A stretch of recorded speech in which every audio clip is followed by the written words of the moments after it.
Allah, friends. I want to begin by extending appreciation and admiration to Liz D'Souza and Jesse Watts, the artists behind the beautiful audio visual presentation that we just watched. This first virtual conference of the Association for Baha'i Studies gives us the opportunity to be innovative and inventive, and I am so happy and so honored to be able to join you on our opening evening. Over the past few months, I've watched a team of people work incredibly hard to get us to this moment, and I'm so thankful for all the work they've done.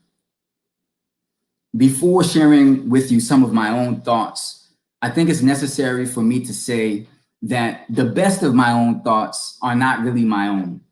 Most of what's worthwhile in my remarks comes from my collaboration with a number of groups that I've had the opportunity to work with over the past few months. I want to give special thanks to all those who have participated in the recent Pupil of the Eye conferences, all my study circle collaborators, and in particular to several groups that the Association for Baha'i Studies has fostered in its effort to work toward the vision established for it by the Universal House of Justice. In these ABS groups, people have been gathering in study and consultation to produce learning in a collective and systematic way. We're learning more and more about this model of knowledge building in which ideas emanate not from individuals, but from groups of people working together in collaborative initiatives. So many of the ideas I want to share tonight originate not with me, but with collectives that I've been fortunate to work with over the last few months. The title of my presentation here tonight is New Black Power, Constructive Resilience and the Efforts of African American Bahá'ís. In June of 1966, the young leader of the Student Nonviolent Coordinating Committee stood in a Mississippi schoolyard and raised the call. What do we want? The resounding response cried out from more than 600 voices, Black Power. This was the first time that the two words came together as a public rallying cry, a punctuating symbol in the struggle to influence political processes in the US. In the decades after Stokely Carmichael led the historic chant in Mississippi, the slogan Black Power became a conceptual anchor for social activism throughout the Black diaspora.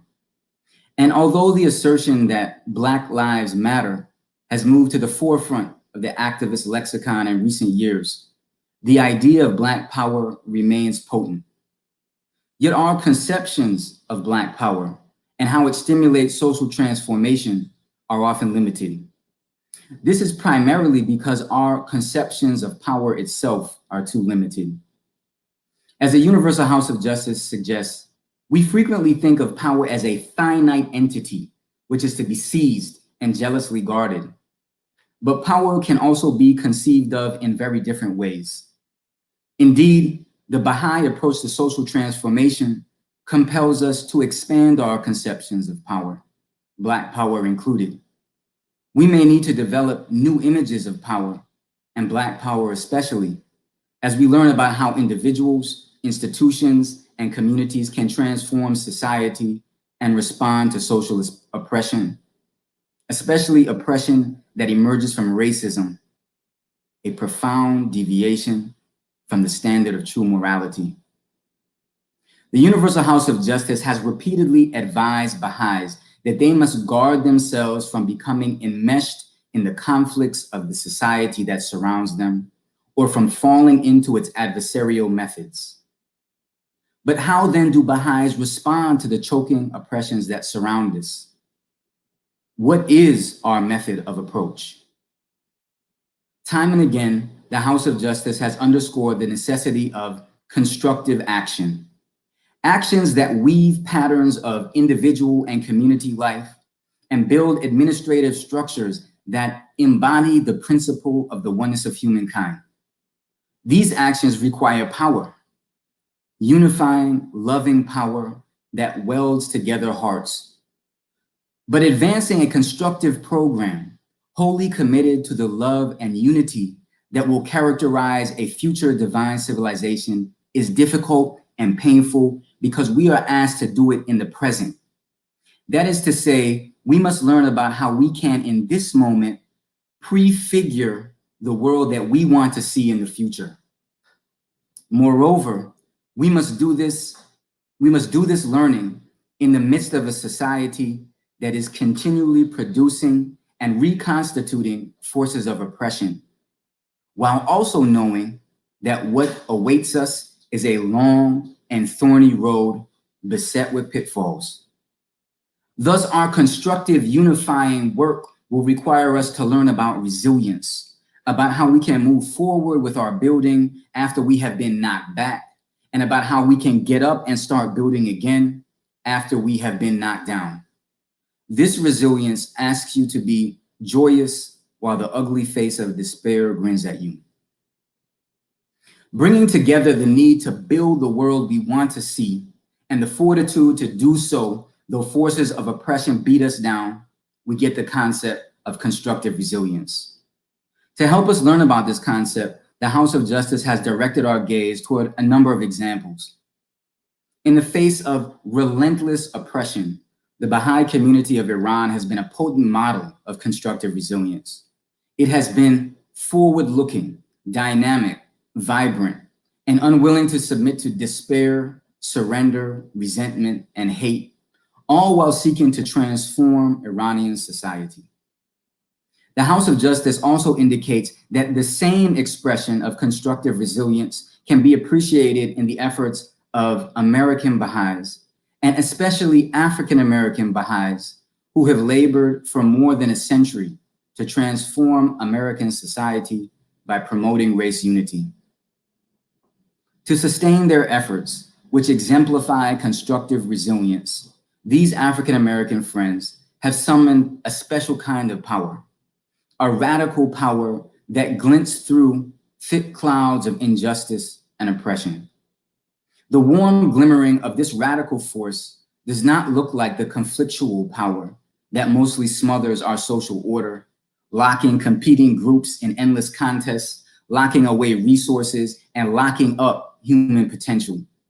In their effort to promote race unity in an American context so badly corroded by racism, Black Baha'is have moved beyond contest and conflict in order to call upon the powers of the human spirit. These are subtle, visually quiet powers that can be hard to see, but deeply transformative. The untrained eye might misperceive this power or misread its meaning. But if we look closely at the history of constructive resilience among African Americans in the Baha'i faith, we may see images of this new Black power. The perspectives and especially the language of contemporary society do not allow us to easily see or talk about this kind of power. But to help us perceive the power of the spirit that African Americans and many others have drawn upon to bring on social transformation, the House of Justice has offered us some language, a few words. It writes, associated with power in this sense are words such as release, encourage, channel, guide, and enable. Again, associated with power in this sense are words such as release, encourage, channel, guide, and enable. Let us now look through the lens of these words as we consider constructive resilience and observe images of Black power conceived in a new way in the history of the American Baha'i community. Release. Robert Turner stands off to the right in the photograph that may be the earliest documentation of African American constructive resilience in the Baha'i faith. His eyes reveal a calm yet vigilant dignity as they concentrate on the camera focused on the first group of Western pilgrims to the Baha'i Holy Land. He seems to stand in the photo's flank, upsetting the symmetry of the other 7 pilgrims, 6 women perfectly arranged around the central figure in the scene, Ibrahim Kharela. If our attention fixes on Turner, we see that the picture is charged with an ambient tension, an energy strange and familiar that pushes Turner away from the group. But we also see in the midst of this energy, Turner exerts a quiet Black power as he stands resilient, beginning to construct the door through which a whole race would enter the kingdom. Sources say that this is what Abdu'l-Baha told Turner, that if he remained faithful, he would become a portal of entry, channeling, guiding a people toward Baha'u'llah. Not long after the photograph was taken, the man at the center of the group would abandon and turn against the cause. But Turner, the first African American Baha'i, the man holding space off in the margins of the photograph, would go to his grave holding fast to the faith of Baha'u'llah. What thoughts and emotions coursed through Turner in that moment, fixed in history by the photo? Perhaps his steady eyes revealed the summoning of resilience that would bear him up, straighten his back as a Black man soldiering through a late 19th century world that relentlessly tried to push him into the margins. But perhaps in Turner's gaze, it is also possible to see his spiritual connection to the strength etched upon the face of another figure in the photograph, Lua Getzinger, seated second from the right. It was Getzinger, the tireless promulgator of the Baha'i faith, the mother of believers, who constructed a spiritual bond between herself and Turner, introducing him to the teachings of Baha'u'llah.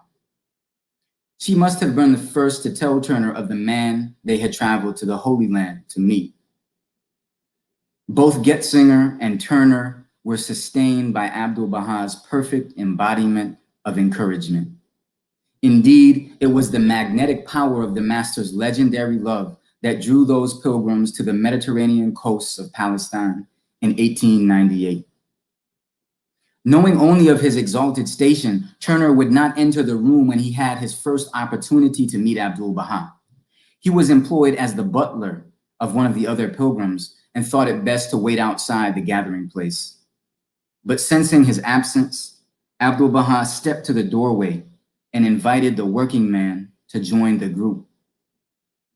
Uttering, my Lord, I am not worthy to be here," Turner fell to his knees, only to be drawn to his feet and embraced by Abdu'l-Baha, the center of the covenant. What power was released in that embrace that drew Turner from the margin to the center?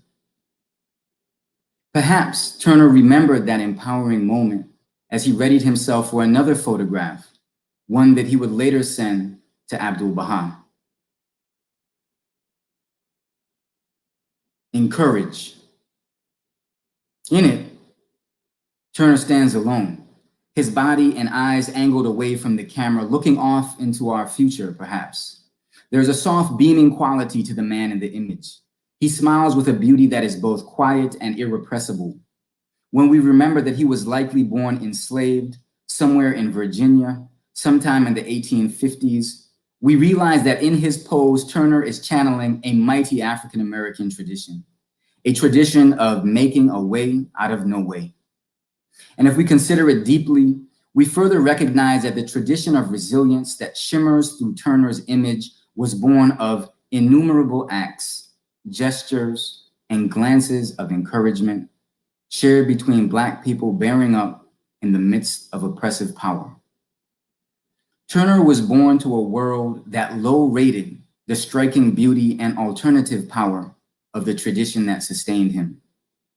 Maybe he believed that Abdu'l-Baha, appearing to live in that world, could have missed and forgotten the grace that Turner brought to the Holy Land in 1898.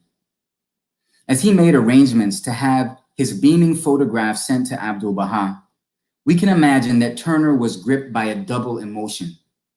On the one hand, he surely brimmed with anticipation, with the excited thought that the mystery of God himself would hold and look upon his photo. And on the other hand, he must have been touched by the anxious doubt that the photograph might be discarded and that Abdu'l-Baha had simply forgotten him, a Black man butlering in a world that seemed determined to eliminate the power of Black light. If Turner was sustained in his world by a tradition of African American resilience and was further strengthened by Abdu'l-Bahá's pilgrimage embrace, we can only imagine the power that must have surged within him when he encountered Abdu'l-Bahá's response to his photograph. A universe of encouragement was condensed into that tablet. O thou who art pure in heart, sanctified in spirit, peerless in character, beauteous in face, thy photograph hath been received, revealing thy physical frame in the utmost grace and the best appearance. Thou art dark in countenance and bright in character. Thou art like unto the pupil of the eye, which is dark in color, yet it is the fount of light and the revealer of the contingent world. I have not forgotten, nor will I forget thee. Turner, for his part, would never forget his faith. It was said that on his deathbed, he continuously repeated an expression strange and unknown. In fact, he was going to his God with the words, Ya Baha'u'llah Pa, upon his lips. Posthumously, Shoghi Effendi designated him a disciple of Abdu'l-Bahá. Out of slavery, Turner had built himself up to become the living portal through which a race will enter the kingdom. In Turner's grace-filled portrait, we see, for the first time in history, the living confluence of two streams of power, one that welled from deep within the reservoir of African American resilience, and the other that gushed from the infinitely creative revelation of Baha'u'llah. As these streams merged in Robert Turner, he became a fountain of light through which a new Black power flowed into the world.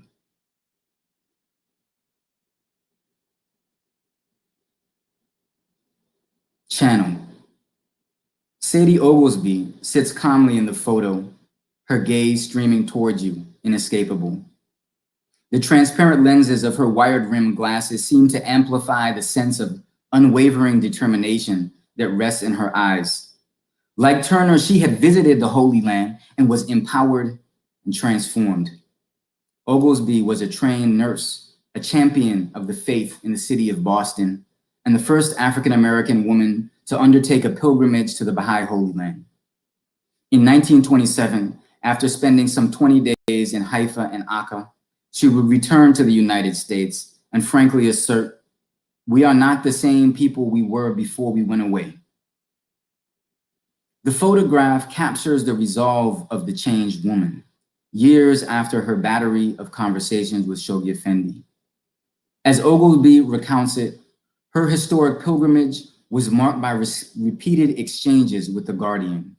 They followed a pattern. He would solicit from her information about race and the American Baha'i community, and she would respond earnestly, and he would then emphasize the urgency of the need for race unity and the infusion of Blackness into the community. Whatever it is, you must remove the thing that keeps the Black man out and bring him into the cause. These were the words and the substance of the message that Oglesby heard from the Guardian. This was the vital thing. In her photograph, perhaps we can see the sense of responsibility that Oglesby took on after those transformative conversations. We see the strength of will that allowed her to immediately begin channeling the guidance that the Guardian urged upon the American Baha'i community. It was almost a decade after her pilgrimage to Shoghi Effendi that Shoghi Effendi would concretize this guidance in the unmistakable language of the advent of divine justice, wherein he called upon the American Baha'i community to recognize that racial prejudice was its most vital and challenging issue. As he would go on to explain in the signature drumbeat of his prose, the ceaseless exertions which this issue of paramount importance calls for, the sacrifices it must impose, the care and vigilance it demands, the moral courage and fortitude it requires, the tact and sympathy it necessitates, invest this problem with an urgency and importance that cannot be overestimated. We imagine that there were few who felt the gravity of these words more viscerally than Oglesby. She had been hollowed out during her pilgrimage conversations with the Guardian. He had personally expressed to her the self-same message that was enshrined in his 1938 letter to the North American Baha'i community. We imagine that Oglesby had looked into the Guardian's searching and powerful eyes and understood that she would need to be the channel through which the work of race unity would flow. By wading into the forgotten archives, we can follow the channeling work that Oglesby carried out in the decades that followed her pilgrimage. Notes about her talks pepper the historical records of the 1920s, 1930s, and 1940s. Race amity is the recurring theme. It flowed from her as an attractive force, drawing people, Black people especially, to the cause, constructing a foundation. In 1935, Hand of the Cause of God, Louis Gregory, would write a report about the amity work for the Baha'i News. He wrote, "Many new faces are found among the Boston Friends, a large portion of whom are colored. These were reported, attracted largely through the spiritual finesse of Mrs. Oglesby." The exhilarating description of this woman's work as spiritual finesse suggests to us the grace of her efforts to channel the unifying message. But it also conceals the sheer labor of her constructive work, helping to build the foundations of a unified interracial community in the context of an American social structure vitiated by what the Guardian would call the corrosion of racial prejudice. It would be naive to think that Oglesby did not need to endlessly call upon great reservoirs of African American resilience as she labored among those who struggled to relinquish once and for all the fallacious doctrine of racial superiority with all its attendant evils, confusion, and miseries. In this welter of miserable, confused evil, Sadie Oglesby, like so many million Black women in the history of America, quietly, sacrificially constructed a foundation upon which others might stand. Surely it is power, constructive and resilient, that is channeled through the gaze that flows from her photo.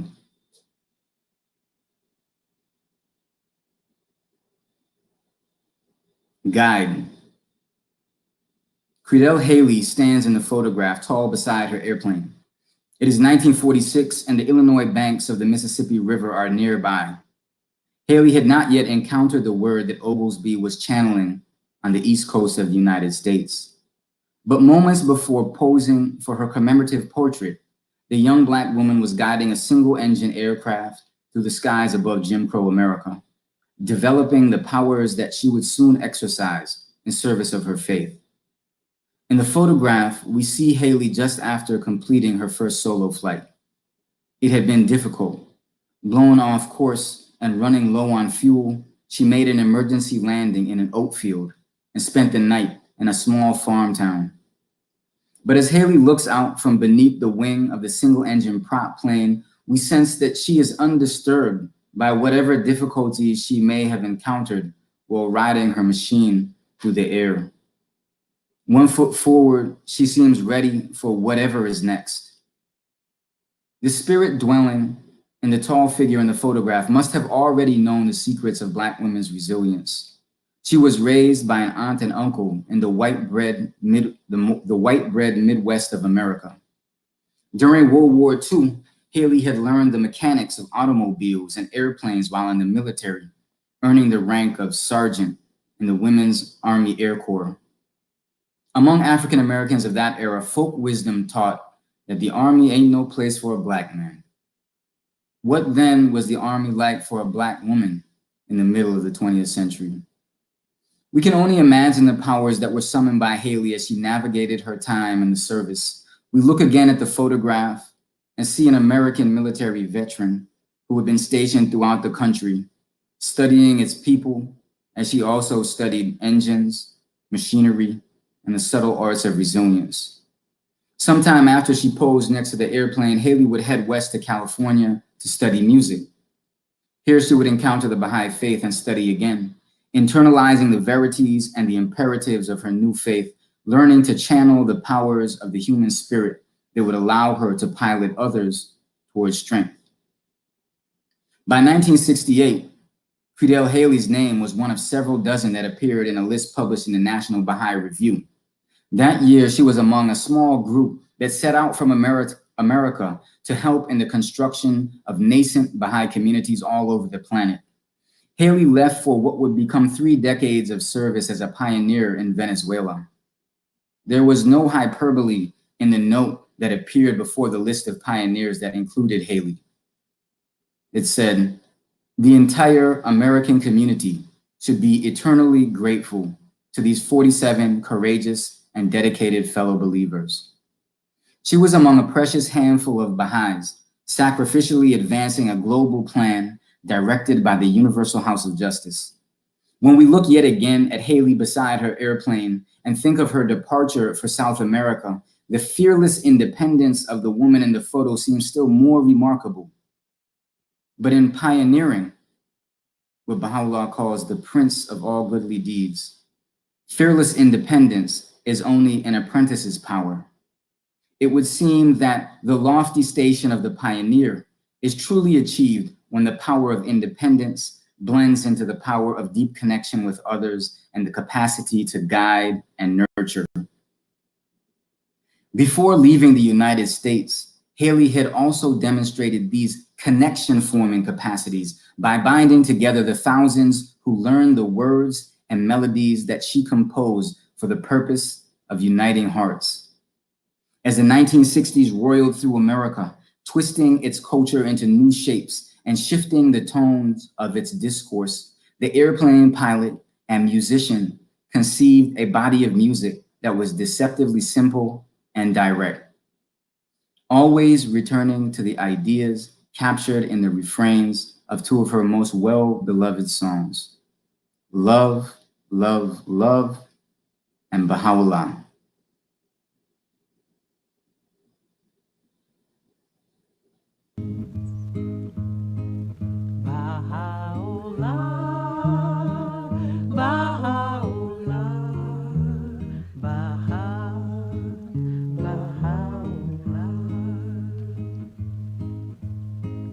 The glory of God, the glory of God, the glory of God. Baha'u'llah, Baha'u'llah, Baha'u'llah, Baha'u'llah.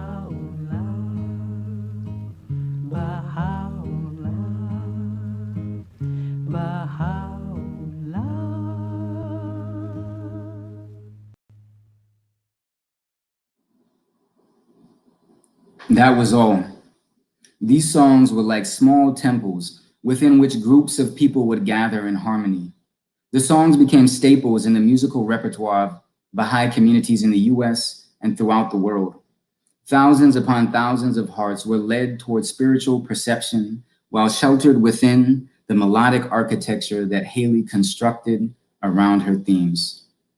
As she flew toward the equator to take up her South American pioneering post, Haley left behind her these anonymous song gifts that helped to guide the devotional culture of Baha'i communities.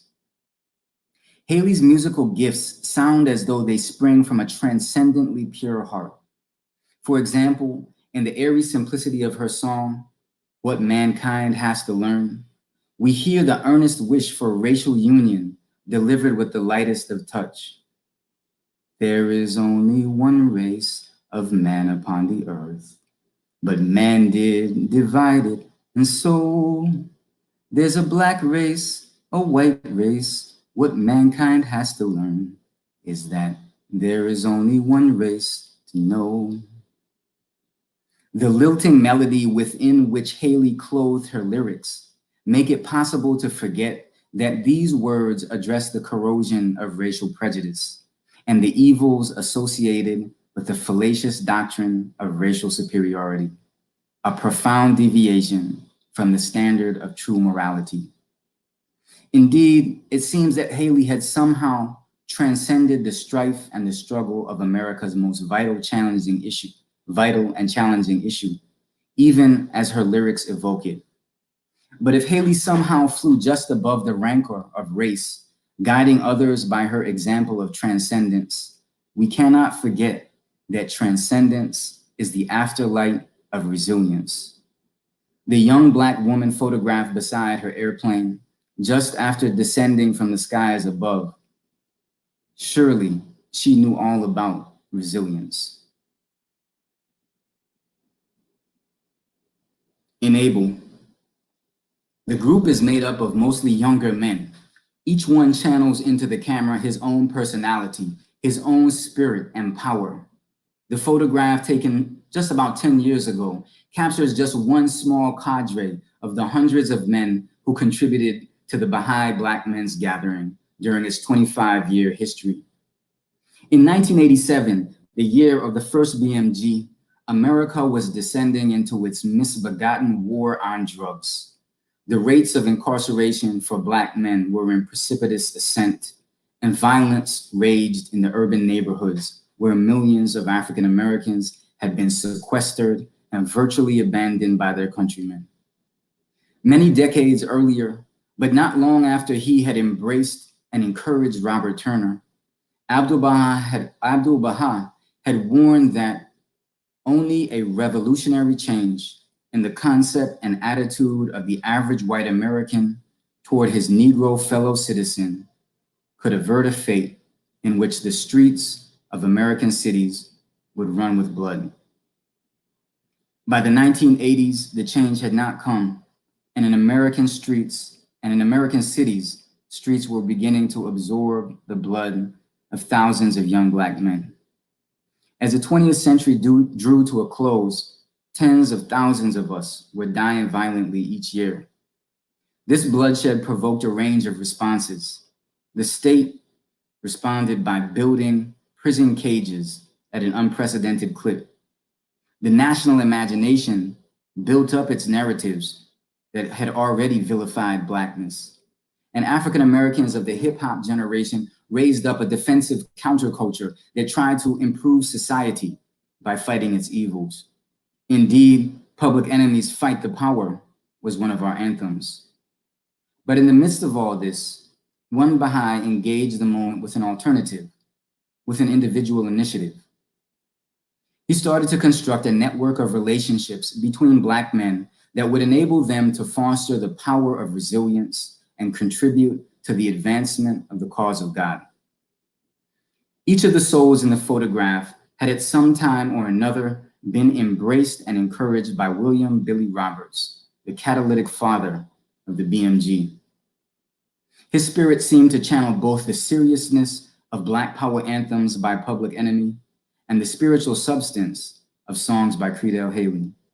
He was a singular figure among us, one who understood that Black men possessed the indwelling power of individual resilience, but that the traumas of American life, intertwined with fallacious racial doctrines, rendered that power unrecognizable to the great majority of Americans, to many Baha'i communities, and even to those who possessed it.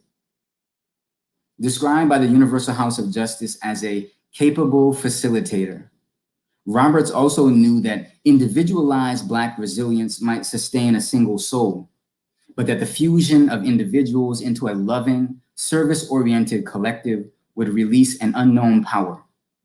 He knew that a gathering could be much more than the sum of its parts.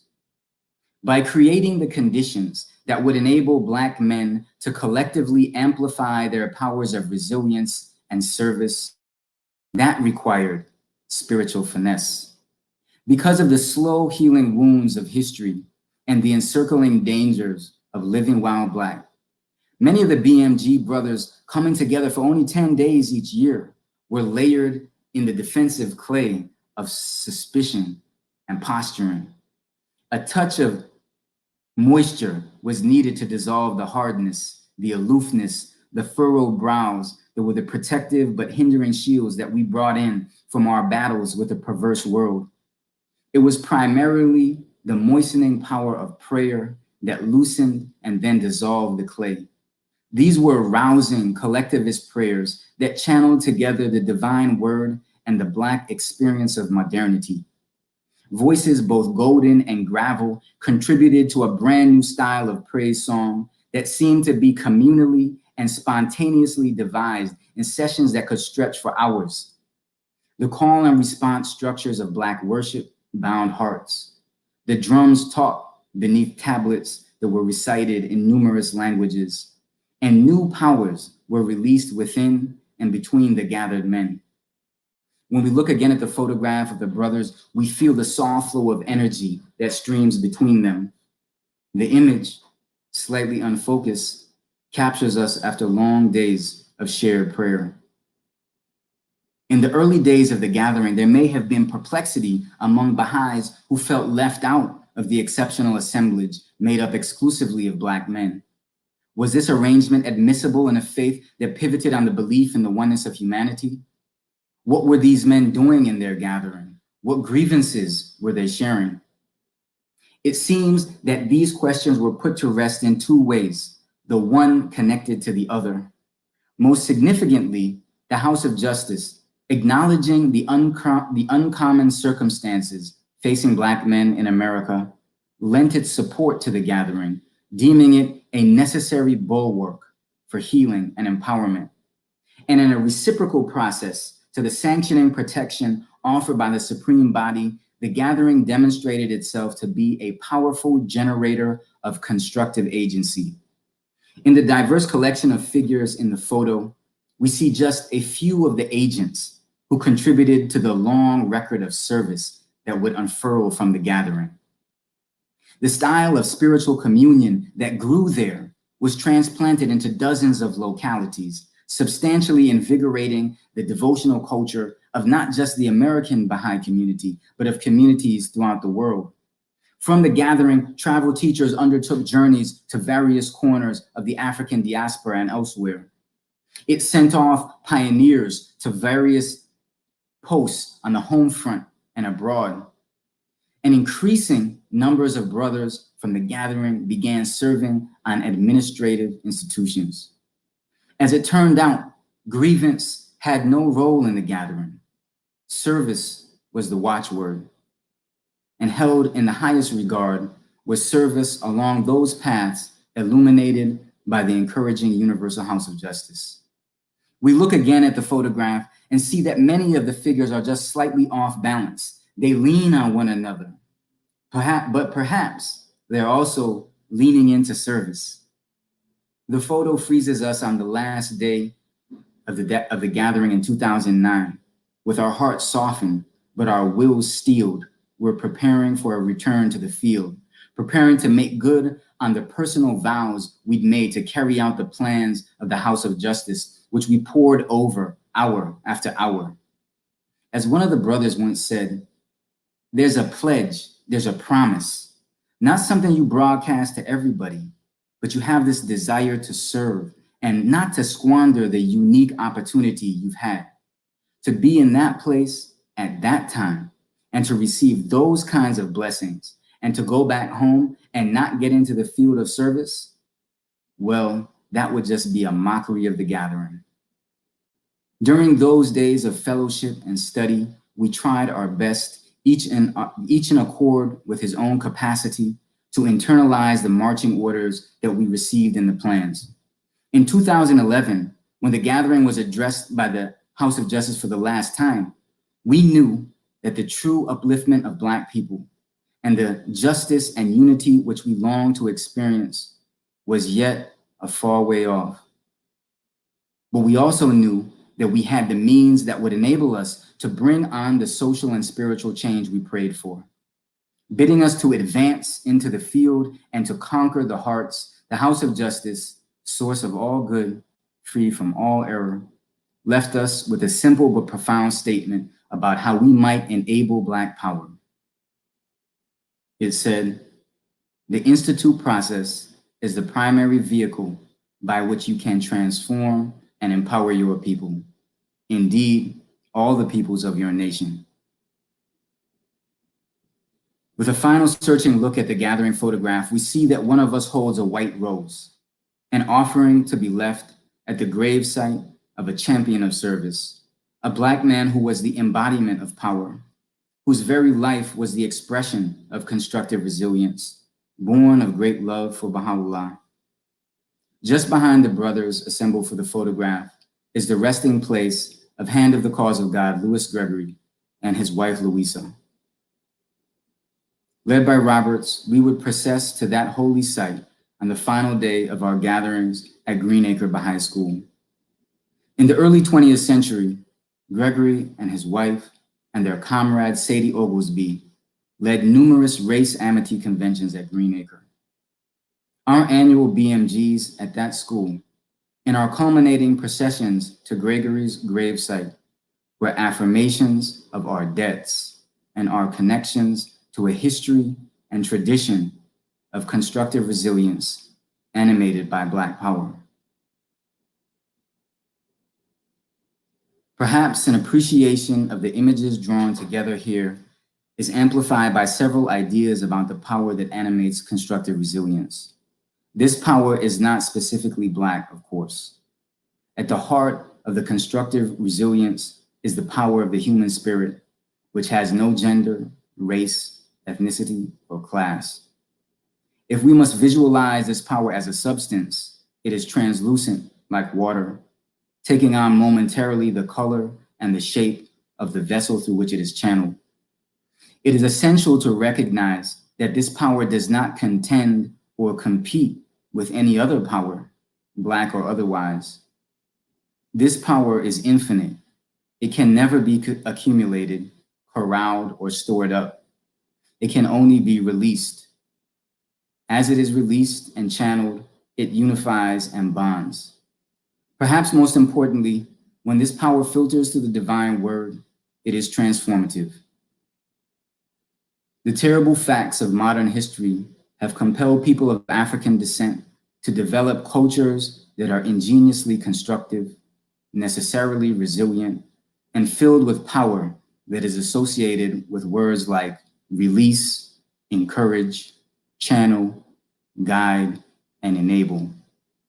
In the context of the United States, we should continually appreciate the constructive and resilient efforts of the African American Friends as we learn about systematically developing the knowledge and practices that will help transform society and build up a divine civilization defined by universal love, unity, justice, and equity. Thank you.